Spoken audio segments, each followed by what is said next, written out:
and these are few papers I have. So at this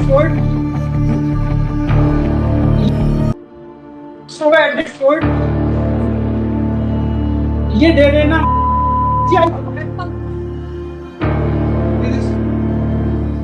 दुख में आदमी बहुत सारी ऐसी चीज़ें भी करता है जो वो आमतौर पर बहुत सारे लोगों का दिमाग खराब हो गया। मैं आपको सच बता रहा हूँ, हम लोग, क्योंकि सुप्रीम कोर्ट की जजमेंट ये है, कानून ये है।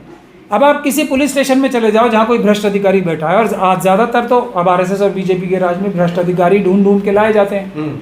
ईमानदार अधिकारी हो तो कोई किसी को अदालत जाने की आवश्यकता कहाँ पड़ेगी। अगर हमारे सरकार के संस्थानों में ईमानदार लोग बैठे हों तो अदालत का दरवाज़ा तो वो खटखटाता है ना, जिसको जो जिनकी ड्यूटी है वो ड्यूटी नहीं कर रहा है, ये बताने के लिए ही कि ये व्यक्ति जो ये पुलिस का अधिकारी है ये अपनी संवैधानिक ड्यूटी नहीं कर रहा है, उसको ड्यूटी कराओ। यही इसी बात के लिए संविधान कोर्ट में जाता है ना कोई।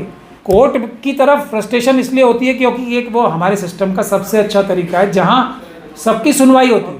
मैं ये बार बार अब इस बात को, मैंने भी इस पर बहुत गहन विचार किया है, मैं अच्छे से समझता हूँ कि हम लोग भी सुप्रीम कोर्ट के, हाई कोर्ट के जजेस से और डिस्ट्रिक्ट कोर्ट के जजेस से कुछ ज़्यादा ही उम्मीद कर रहे हैं। जज लोया का एग्जाम्पल आपके सामने है ना। जो लोग इस समय एप्स्टीन मानसिकता के आरएसएस और बीजेपी के लोग सरकार में बड़े बड़े ओहदों पे बैठे हुए हैं, वो अगर पॉलिटिकल पार्टीज़ के ऊपर साम दाम दंड भेद इस्तेमाल करके दबाव बना के, ख़ास तौर पे इतनी बड़ी बड़ी पॉलिटिकल पार्टीज़ को तोड़ लेते हैं, तो क्या हम और आप अंदाज़ा लगा पा रहे हैं कि हमारे जजेस के ऊपर कितना दबाव होगा? ये सोचने का विषय। लोगों का भरोसा उठ रहा है। नहीं, मैं आपसे कह रहा हूँ, तो भरोसा किस पे उठना चाहिए, ये बुनियादी बात है। ये सबसे बड़ी जिम्मेदारी हमारी विपक्षी पॉलिटिकल पार्टीज़ के ऊपर है कि वो देश के सारे संस्थानों को बचा के रखें। ये सबसे बड़ी जिम्मेदारी, सबसे बड़ी ताकत विपक्ष की पॉलिटिकल पार्टीज़ के ऊपर है। और विपक्ष के जितने भी हमारी पॉलिटिकल पार्टीज़ हैं, सब की सब आरएसएस के स्लीपर सेल्स द्वारा कैप्चर्ड है। उनके नेता चाहकर भी वो नहीं कर पाते जो वो करना चाह रहे हैं। ये है देश की सबसे बड़ी खराबी। लेकिन सीजीआई ऑस्ट्रेलिया जाते हैं, ऑस्ट्रेलिया में वो खुद बोलते हैं कि लोगों का जुडिशरी से भरोसा उठ रहा है, उस पर कायम बनाने के लिए कदम उठाने पड़ेंगे। अब देखिए, मैं तो इसको इस तरह से ही देख पा रहा हूँ ना, और मैं बार बार इस बात को कह रहा हूँ, और हम जल्दी इस बारे में कदम उठाएंगे कि जुडिशरी की इंडिपेंडेंस को मजबूत करने के लिए देश की जनता को जुडिशरी के साथ खड़ा होना पड़ेगा। एक आरएसएस और बीजेपी का जो एक प्रेशर है उसको न्यूट्रलाइज करने के लिए, उसको बराबर करने के लिए जजेस के साथ हमें खड़ा होना पड़ेगा, और बड़ी ताकत से खड़ा होना पड़ेगा, बड़े बड़े संख्या में खड़ा होना पड़ेगा, लाखों लोगों को खड़ा होना पड़ेगा सुप्रीम कोर्ट के बाहर कि हम जुडिशरी के साथ हैं। जुडिशरी को कोई आवश्यकता नहीं है, जब देश की जनता जो सबसे बड़ी अदालत है वो जजेस के साथ खड़ी है, तो किसी आरएसएस और बीजेपी के किसी भी बड़े बड़े पद पे बैठे हुए व्यक्ति से डरने की आवश्यकता नहीं है। देश की जनता अब दूसरा जज लोया नहीं बनने देगी, और इसीलिए जब जज लोया नहीं बनने देगी देश की जनता, तो जो दूसरा एग्जाम्पल है जस्टिस चंद्रचूड़ का, जिन्होंने जज लोया के खिलाफ जजमेंट दी, अपने ही एक परिवार के व्यक्ति के खिलाफ पूरी तरीके से उसकी इन्वेस्टिगेशन को ही रद्द कर दिया, तो फिर किसी को चंद्रचूड़ बनने की ज़रूरत नहीं पड़ेगी, जस्टिस चंद्रचूड़ बनने की ज़रूरत नहीं पड़ेगी। कोई भी जज लोया के रास्ते पे चलने के लिए अपने आप को कंफर्टेबल और सुरक्षित महसूस करेगा। ये हमें फीलिंग और सुरक्षा देश के जजेस को देनी पड़ेगी, ऐसा इस निष्कर्ष पे मैं पहुंचा हूं, और इसके लिए हम जल्दी करें। पुलिस तंत्र पे कंट्रोल करने के लिए तो सुप्रीम कोर्ट कानून बना सकती है ना कि इस तरह से चीज़ें नहीं होनी चाहिए। लोगों को पब्लिक संवैधानिक राइट है प्रोटेस्ट करने का। अगर कोई पुलिस काम कर रही है, खिलाफ काम कर रही है, किसी को मार पीट रही है, तो पुलिस या सुप्रीम कोर्ट, हाई कोर्ट तो काम कर सकते हैं ना। देखिए, एक जजमेंट नहीं है सुप्रीम कोर्ट की और विभिन्न हाई कोर्ट्स की, एक जजमेंट नहीं है, सैकड़ों कम से कम जजमेंट्स हैं इस बात के लिए जो आप मुझसे कह रहे हो। कानून है, जजमेंट्स हैं, सब कुछ है। अगर कोई हिरासत में मृत्यु होती है किसी भी वजह से, तो वो मर्डर समझ के इन्वेस्टिगेशन होनी चाहिए, ये जजमेंट्स हैं। एनएचआरसी को क्या करना चाहिए, सबके लिए सब कुछ जजमेंट्स हैं, लेकिन जजमेंट्स पे अमल कराने की शक्ति वो नहीं है। वो आत्मबल कहीं ना कहीं कमज़ोर होता जा रहा है, जिसकी वजह से शायद हमारे चीफ जस्टिस साहब को भी आपने जो मुझे अभी बताया, ये कहना पड़ा कि लोगों का विश्वास उठ रहा है, तो वो इस वजह से उठ रहा है। इसका पूरा दोष हम जजेस को नहीं दे सकते, नहीं देना चाहिए। इसका सबसे बड़ा दोष है हमारी विपक्ष की पॉलिटिकल पार्टीज़ का, और उसके बाद जो बड़ा दोष हम दे सकते हैं किसी को, वो देश की जनता को दे सकते हैं कि वो आगे आके अपने इंस्टीट्यूशन में जो उनके नौकर हैं, सुप्रीम कोर्ट के जजेस भी तो जनता के नौकर ही हैं, उनको बचाने के लिए सामने क्यों नहीं आए? कैसे आए? अगर वो आए भी तो उनके साथ डर भी है, खतरा भी है। कोर्ट में आए तो कोर्ट बात नहीं सुनते, जज के सामने जाए जज बात नहीं सुनते, फिर कैसे काम चलेगा? इसीलिए मैं बता रहा हूँ ना आपको, ये सब चीज़ें पलट जाएंगी अगर हम अपने संस्थानों की रक्षा करने के लिए आएंगे। इसके लिए टाइम निकालना पड़ेगा जनता को भी। जब पॉलिटिकल पार्टीज भी सरेंडर कर चुकी हैं, स्लीपर सेल्स के काबू में आ चुकी हैं, तो जनता को इस काम के लिए, भले ही मैं ये बात अच्छे से समझता हूँ कि आरएसएस और बीजेपी ने ये एकदम एक तरीके से इतना बड़ा मकड़ जाल बिछा रखा है कि 80 करोड़ से ज़्यादा लोग तो दिन की रोटी के लिए ही मजबूर हैं। ऐसा मोदी जी की ये जो भ्रष्ट सरकार है वो खुद कहती है कि 80 करोड़ लोग जो हैं हमने 5 किलो राशन के लिए मोहताज बना रखे हैं और आगे कई साल तक बनाए रखेंगे। ये उनकी ऑफिशियल पॉलिसी, डिक्लेयर्ड पॉलिसी है, जो मैं थोड़ा पैराफ्रेज करके बता रहा हूँ। वरना क्या मतलब है 80 करोड़ लोग? क्या देश में दुनिया के सबसे मेहनती लोग हमारे देश में रहते हैं, क्या वो किसी सब्सिडी के मोहताज हैं? उनका जो कमाया हुआ धन है वो मोदी जी ने लूट के, अमित शाह साहब ने लूट के, आरएसएस और बीजेपी ने लूट कर ये अडानी अंबानी यूसुफ लुलू में बांट रखे जैसे लोगों में। ये है बुनियादी वजह।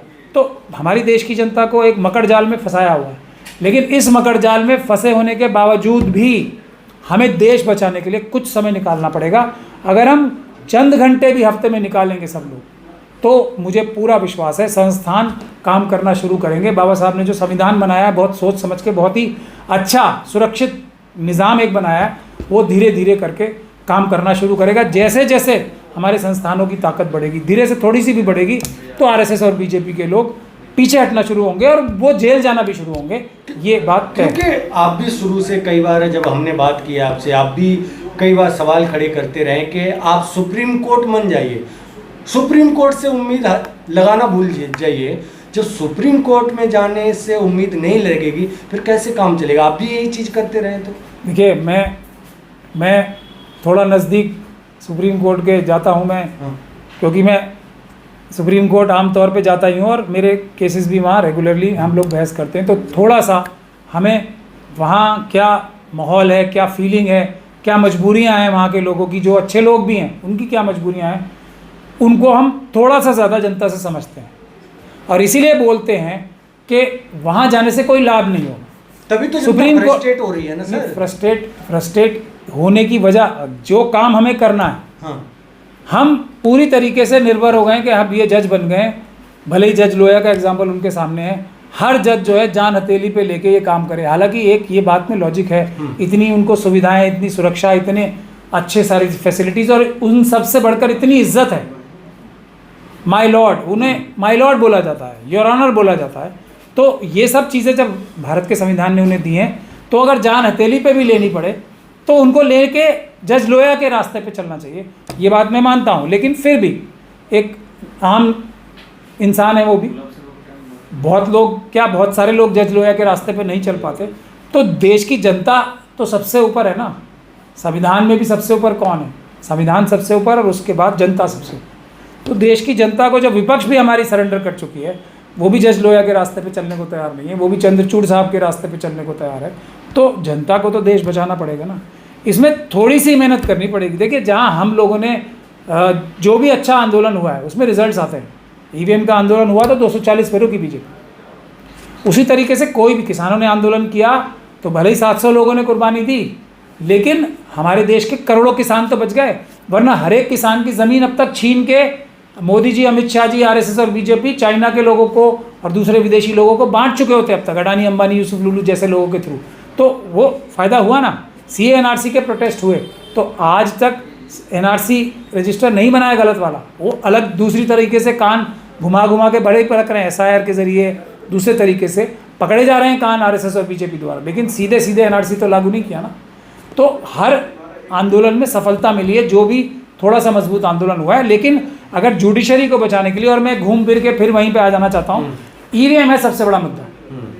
अगर हमने ईवीएम को बैन करा लिया या ईवीएम की ताकत को थोड़ा सा कम कर लिया, पेपर बैलेट से चुनाव शुरू हो जाए या ईवीएम की ताकत जहर कम कर दें हम लोग, तो वैसे ही आरएसएस और बीजेपी के लोग डरने शुरू हो जाएंगे। अभी तो उन्हें डर ही नहीं है ना, हमें हराया नहीं जा सकता जब उन्हें ये ठीक है ना सर। सुप्रीम कोर्ट तो इंडिपेंडेंट बॉडी है, सरकार से अलग है सर। इस चुनाव से तो कोई लेना देना ही नहीं। कागजों पे कागजों पे ही तो है ना। संविधान में तो है ना, संविधान में तो लिखा है ना कि चुनाव जो है पेपर बैलेट से होगा। कानून में तो यही लिखा है आज भी, 59 सेक्शन 59 आज भी कहता है बैलेट से चुनाव होंगे। एक्सेप्शनल सर्कमस्टांसिस में किसी एक कॉन्स्टिट्यूंसी में, दो कॉन्स्टिट्यूंसी में जहाँ चुनाव आयोग एक खास ऑर्डर पास करेगा वहीं चुनाव ईवीएम के जरिए हो सकते हैं। तो लिखने में और करने में जो फ़र्क आ रहा है ना, जो गैप आ रहा है, वही तो बुनियादी बात है। जैसे अभी आपने जजमेंट्स पूछी थी कि सुप्रीम कोर्ट जजमेंट क्यों नहीं पास कर रही। सुप्रीम कोर्ट ने जजमेंट पास कर रखे हैं, उस पर अमल नहीं हो रहा। कानून है लेकिन उस पर अमल नहीं हो रहा, पेपर बैलेट से चुनाव नहीं हो रहे हैं। तो ये जो चीज़ें हैं इनको ध्यान में रखते हुए एक बड़ा जन आंदोलन ज़रूरी है। और ये अच्छा भी है कि आरएसएस और बीजेपी को ऐसा इबरतनाक सबक सिखाया जाएगा इस बड़े जन आंदोलन के थ्रू ईवीएम हटाने के, कि दोबारा कोई भी पॉलिटिकल पार्टी इतनी जरूरत नहीं करेगी देश को इस तरह गर्त में डालने की। ये कह रहे ईवीएम की वजह से जजों पे हमला हो रहा है। बिल्कुल, देखिए ईवीएम को आप लोग ज़्यादातर समझ नहीं पा रहे हैं, या समझ पा रहे हैं तो उसकी सीरियसनेस को नहीं समझ पा रहे हैं। बात यह है ईवीएम क्या है। बाबा साहब डॉक्टर भीमराव अम्बेडकर ने, मैं थोड़ा समझा के बता दूं, जो सबसे बड़ा अधिकार, सबसे बड़ी ताकत आम जनता के हाथ में दी थी ना, एक वोट का अधिकार, बड़ी मुश्किल से बाबा साहब के मुट्ठी भर साथियों ने उन्होंने लाया था। सबको देश का बराबर का मालिक बनाने का एक वोट का अधिकार, मतलब देश की जनता किसी भी प्राइम मिनिस्टर की, किसी भी चीफ मिनिस्टर की, किसी भी मंत्री, किसी एमएलए एमपी की जो देश पे जो संविधान के अनुरूप देश का प्रशासन चलाते हैं, उनका कान पकड़ के ज़मीन पे उतार के दूसरे व्यक्ति का हाथ पकड़ के उसको प्रधानमंत्री और चीफ मिनिस्टर बनाने की ताकत जो दी थी, ये आरएसएस और बीजेपी ने छीन ली है लोगों से ईवीएम के माध्यम से। अब वो ताकत ही नहीं है, आप वोट दे रहे हो किसी और पार्टी को, जीत के आ रही है आरएसएस और बीजेपी। तो अगर वो ताकत कान पकड़ने की चली जाएगी तो डर चला जाएगा। मतलब जब जनता उन्हें डरा ही नहीं सकती, हटा ही नहीं सकती, तो वो काम करेंगे जो देश को लूटने का। और वही जजों पे जो फाइल फेंक रहे हैं, जो जूता मार रहे हैं, वो तो ईवीएम का नाम नहीं ले रहे, वो तो वजह दूसरी बता रहे हैं। देखिए वो तो रिजल्ट है। अब किसी को सुप्रीम कोर्ट की जजमेंट्स पे अमल ना होने का दुख है। दुख में आदमी बहुत सारी ऐसी चीज़ें भी करता है जो वो आमतौर पर, बहुत सारे लोगों का दिमाग खराब हो गया। मैं आपको सच बता रहा हूँ, हम लोग, क्योंकि सुप्रीम कोर्ट की जजमेंट ये है, कानून ये है। अब आप किसी पुलिस स्टेशन में चले जाओ जहाँ कोई भ्रष्ट अधिकारी बैठा है, और आज ज़्यादातर तो अब आरएसएस और बीजेपी के राज में भ्रष्ट अधिकारी ढूंढ के लाए जाते हैं। ईमानदार अधिकारी हो तो कोई किसी को अदालत जाने की आवश्यकता कहाँ पड़ेगी। अगर हमारे सरकार के संस्थानों में ईमानदार लोग बैठे हों तो अदालत का दरवाज़ा तो वो खटखटाता है ना, जिसको जो जिनकी ड्यूटी है वो ड्यूटी नहीं कर रहा है, ये बताने के लिए ही कि ये व्यक्ति जो ये पुलिस का अधिकारी है, ये अपनी संवैधानिक ड्यूटी नहीं कर रहा है, उसको ड्यूटी कराओ। यही इसी बात के लिए कोर्ट में जाता है ना कोई। तो बुनियादी बात यह है कि अब कोर्ट की तरफ फ्रस्ट्रेशन इसलिए होती है क्योंकि एक वो हमारे सिस्टम का सबसे अच्छा तरीका है जहां सबकी सुनवाई होती है। आप किसी पुलिस स्टेशन में जाके किसी एसएचओ साहब से इस प्रकार की बात कर सकते हो जो अदालत में, बड़ी से बड़ी अदालत में लोग कर पा रहे हैं। लेकिन इनमें बहुत सारे लोगों को सिंपैथी की नज़र से भी देखा जाना चाहिए, क्योंकि वो जज के खिलाफ नहीं है, वो जो उसके साथ हो रहा है वो उसका दोषी सबसे ज़्यादा जो अपने वो होता है ना, जिस पे सबसे ज़्यादा उम्मीद होती है, आदमी कई बार उसको ही दोषी मानने लगता है कि ये क्यों नहीं हमें बचा पा रहे। तो सुप्रीम अदालत तो सुप्रीम कोर्ट है, इसीलिए कह रहा हूँ सबसे ज़्यादा उम्मीदें लोगों की उन्हीं से हैं। एक एसएचओ ने किसी को मारा, किसी की एफआईआर नहीं की, अगर वो जाके उससे ऐसी ज़ोर से भाषा में बात भी कर लेगा, वो तो उसे उल्टा लटका के मारेगा ना। ऐसी जनता को वो एक के बाद एक एक्सपीरियंस है। अदालत ये कुछ हद तक, मैं फिर बोलूँगा, फिर वही बात है कि जजेस को कॉल देना पड़ेगा। पुलिस प्रशासन को संविधान के दायरे में, प्रधानमंत्री साहब को, चीफ मिनिस्टर साहब को संविधान के दायरे में काम करवाने की जिम्मेदारी बाबा साहब डॉक्टर भीमराव अम्बेडकर ने हमारे जुडिशल सिस्टम की लगाई। उसमें हम फेल हो रहे हैं, जिसको मैंने अभी डिटेल में एक्सप्लेन भी किया। पूरा दोष जजों को देना भी बिल्कुल सही नहीं है। हमें उनकी रक्षा के लिए भी खड़ा होना पड़ेगा, क्योंकि उनके ऊपर दबाव, देखो एप्स्टीन मानसिकता के लोगों का, आप समझो भाई इस बात को, एप्स्टीन मानसिकता के लोग किस हद तक जा सकते हैं आप पूरी दुनिया में देख रहे होगी। बहुत सारे लोग ये बोल रहे हैं कि एप्स्टीन मानसिकता के लोगों ने जो दुनिया का सबसे ताकतवर देश माना जाता है उसके राष्ट्रपति को ही कैप्चर कर रखा है, ज़बरदस्ती उसको एक युद्ध में धकेल रखा है। ईरान से जो युद्ध पूरी अमेरिका की जनता थोड़ी चाहती है। तो ये एप्स्टीन मानसिकता की ताकत है। सर लेकिन उस जजों पे हमले के जिम्मेदार तो वकील भी तो हो सकता है ना, आप भी हो सकते हैं। नहीं, हम भी हैं, इसमें कोई शक नहीं है, क्योंकि हम भी उस जो न्याय, वकीलों की जिम्मेदारी मैं समझता हूँ जजेस से भी बड़ी है। ये बात मैं खुद वकील होने के बाद ये कह रहा हूँ कि हमारी जिम्मेदारी जुडिशल ऑफिसर्स से कहीं ज़्यादा बड़ी है। इसके दोषी हम भी हैं, कि लोगों का विश्वास हम उन्हें किसी भी तरह करके, चाहे हमें कितनी भी ज़्यादा मेहनत करनी पड़े, कितना भी अपने ऊपर खतरा लेके क्यों ना अच्छे से अच्छी बहस करनी पड़े, मजबूत से मजबूत बहस करनी पड़े, तो हम भी क्यों नहीं वो कर पा रहे हैं। तो मैं इसमें पूरी तरह से समर्थन। को परेशान तो सर आप लोग ही करते हैं ना, नहीं। डेट पे डेट, तारीख पे तारीख बुलाते हैं अपने कमाई के चक्कर में। नहीं, ऐसा नहीं है। उसका फ्रस्ट्रेशन जो है जजों पे निकलता है। नहीं, ऐसा बोलिए ना, आप सच क्यों नहीं बोलते? ऐसा भी नहीं है। मैं ये नहीं कह रहा कि वकील जो है डेट नहीं लेते, लेकिन वकीलों की डेट लेने की जो ये मेरा एक्सपीरियंस है, आप मुझे करेक्ट कर सकते हैं अगर मैं गलत हूँ, वो डेट लेने की वजह वकीलों की कम होती है, क्योंकि वकीलों के पास अब तो जिस प्रकार के कानून बन चुके हैं और जजेस जिस तरीके से ऑर्डर्स पास करते हैं, वकीलों के पास तो ज़्यादा ताकत रह ही नहीं गई। अब तो वकीलों को हटा के दूसरा वकील बनाने की ताकत भी जुडिशरी के पास आ गई।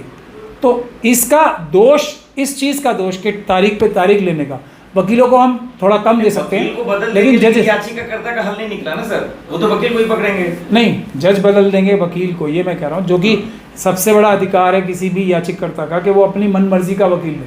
तो आजकल तो तारीख ना देने के लिए जजेस भी अपने आप ही दूसरा कोई वकील एक तरीके से अपॉइंट कर देते हैं, अमिकस कह रहा है कह के या कुछ भी कह के। मगर इसकी भी जिम्मेदारी इसलिए वकीलों के ऊपर है क्योंकि वकील जो हैं जुडिशल सिस्टम में सबसे important officers of the court हैं। हम जो बार है, जो वकीलों की बॉडी है, वो जजेस की माँ बोली जाती है, जो बार है वो बेंच की मदर बोला जाता है।